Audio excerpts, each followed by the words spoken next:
Film dimulai ketika seorang wanita cantik terlihat bersemangat ketika sedang menuju ke kantornya. Wanita tersebut bernama Sojung.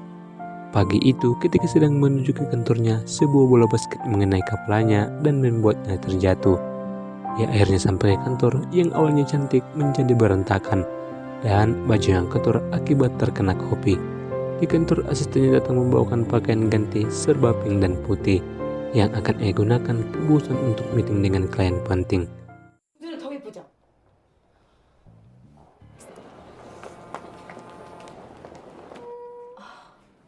겁도 없다. 아니 나네. 나 몰라. 민서 맞다. 너 부산 가. Di waktu yang sama, terlihat juga seorang pria yang sedang sibuk menelpon seseorang. Pria tersebut bernama Jaehyun, yang merupakan seorang manajer sekaligus mantan pemain basket terkenal. Di hari yang sama, Jaehyun dan istrinya juga akan ke Busan untuk membantu seorang pebasket agar pergi ke Amerika Serikat demi karirnya. Namun, di saat-saat krusial, ia malah menghilang. Saat membeli tiket, Jaehyun dan asistennya harus duduk secara terpisah.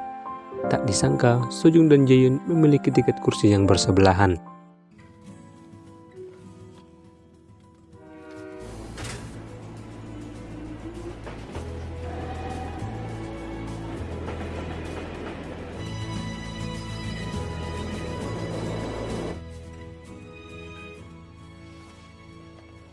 Di kereta, mereka mulai mengobrol sampai Sojung tak sengaja duduk di paha Jaehyun karena ingin mengangkat telepon.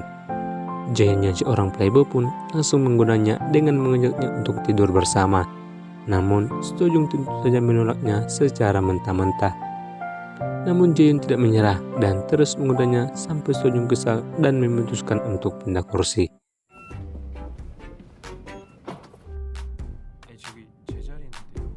저 여기 제자리인데. 그렇구나. 아따, 왜? 저기 Saat kereta berhenti karena suatu masalah, Sojung tak sengaja mendengar Jaehyun menelpon seseorang mengenai pebasket bernama Jinsul. Sojung yang mendengarnya pun langsung bertanya, apakah benar itu pebasket Jinsul? Lalu Jaehyun yang terburu-buru turun untuk mencari alternatif lain agar cepat sampai ke Busan. Begitupun dengan Sojung yang tidak ingin terlambat meeting memilih untuk mengikuti Jaehyun. Sialnya, ketika mereka sudah berjalan cukup jauh, kereta tiba-tiba saja bergerak dan meninggalkan mereka.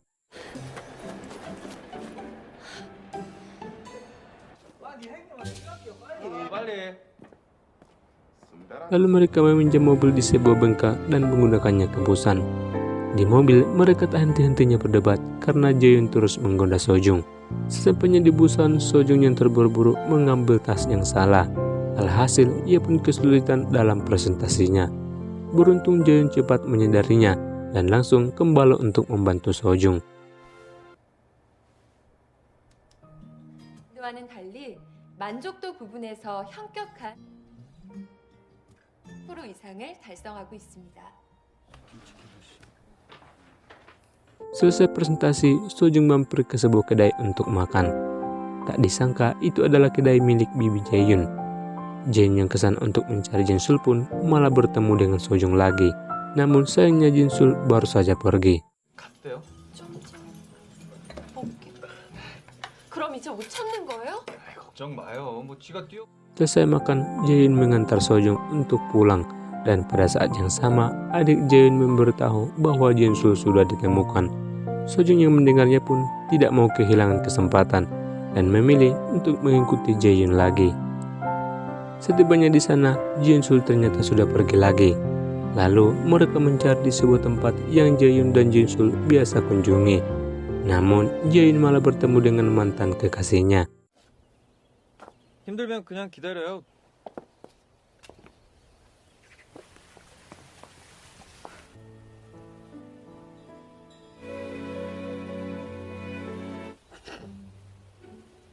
그래, 또 보자. Saat kembali, mereka mampir di sebuah kolam untuk melempar koin. Awalnya, Sojung meremehkan Jaehyun, namun setelah melihat keahliannya, ia langsung terpesona.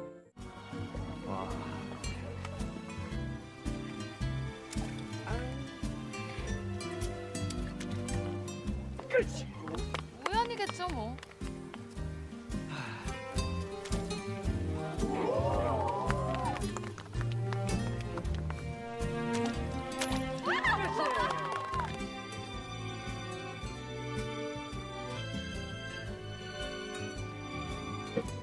Saat hujan, mereka berteduh di sebuah pondok.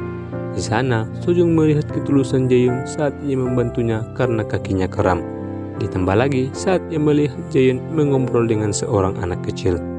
Di malam harinya, Sojung akhirnya memutuskan untuk menerima ajakan Jaehyun untuk tidur bersama. Dan saat ingin melakukannya,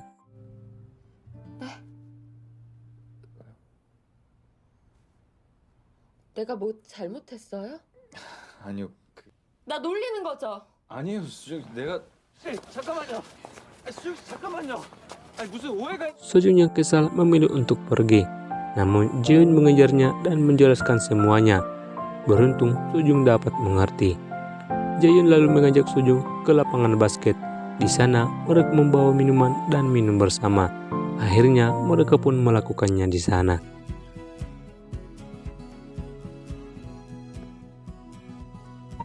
Di pagi harinya saat Jaehyun sedang mandi, pengunjung yang mayoritas ibu-ibu tiba-tiba saja datang dan membuat mereka lari di tengah kumpulan ibu-ibu. Lalu Sojung akhirnya pulang, dan di perpisahan mereka tidak ada kata-kata yang menjelaskan hubungan mereka.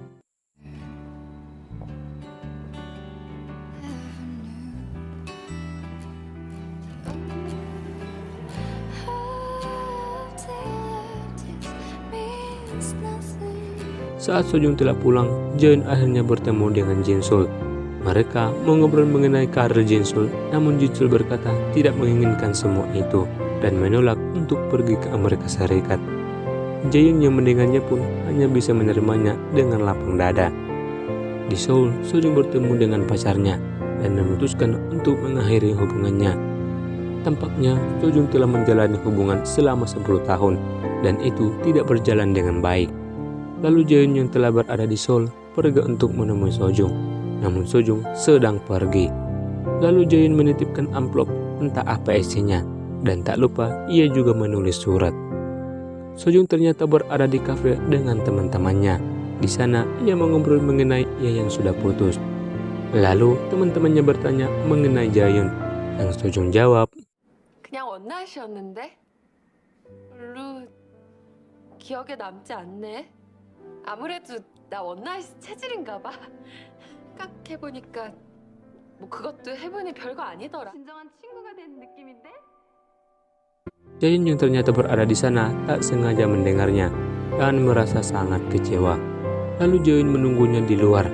Di luar, ia mengungkapkan kekecewaannya dan berkata untuk melupakan semua yang telah terjadi lalu pergi.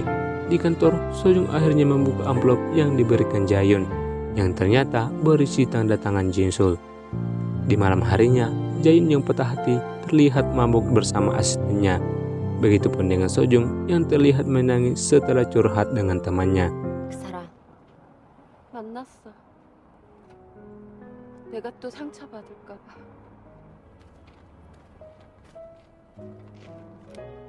내가 너무 바보같지?